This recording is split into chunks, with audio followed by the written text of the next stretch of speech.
Lorsque l'homme se sent perdu, il sent le besoin d'un sauveur.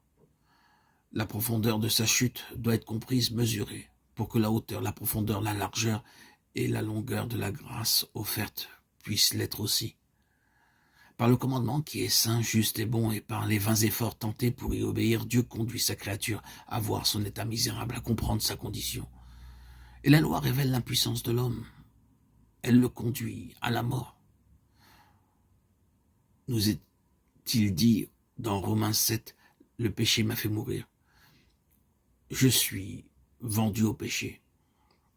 Je sais que ce qui est bon n'habite pas en moi, dans ma chair. Romains 7, 13, 14, 15. Quel combat, quel aveu d'impuissance, quelle humiliation pour l'orgueil de l'homme.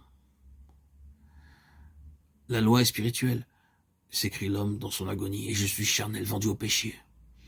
En réalité, je suis un esclave, et je fais ce que je hais. Romains chapitre 7, verset 15. Mais dans ma nuit brille un premier rayon de lumière. Si je hais le péché, c'est que mes yeux sont ouverts à la beauté, à la bonté de la volonté de Dieu. Et la dualité de mon individu m'apparaît aussitôt. Dans ma volonté réside le désir d'accomplir le bien, mais je suis sans force pour le faire. Donc, en un certain sens, ce n'est plus moi qui fais le mal, c'est le péché qui habite en moi et me domine. Versets 17-18. Romains 7. Esclave, je suis esclave. Mais quel esclavage est le mien? Mais maintenant, je le sais. Je sais dorénavant que le bien n'habite pas en moi, dans ma chair, et qu'aucun être sur terre ne me semble plus misérable, plus indigne que moi. Ah, comment pourrais-je encore penser intérieurement ce qu'exprimait le pharisien de la parabole? Je te bénis, ô Dieu, de ce que je ne suis pas comme le reste des hommes. D'autres âmes connurent-elles jamais la puissance de mes chaînes et l'abîme où je me sens mourir? Je ne fais pas le bien que je voudrais faire, et je fais le mal que je hais. Verset 9. Le mal est comme lié à moi lorsque je veux faire le bien. Verset 21. Car je prends plaisir à la loi de Dieu selon l'homme intérieur, mais je vois dans mes membres une autre loi qui combat contre celle de mon entendement.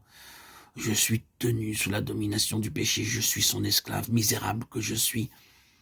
Qui me délivrera de ce corps de mort? Je rends grâce à Dieu par notre Seigneur Jésus-Christ. Versets 24-25. Ce cri de détresse donne le signal de la délivrance. L'âme est prête à saisir le salut, car il y a un salut.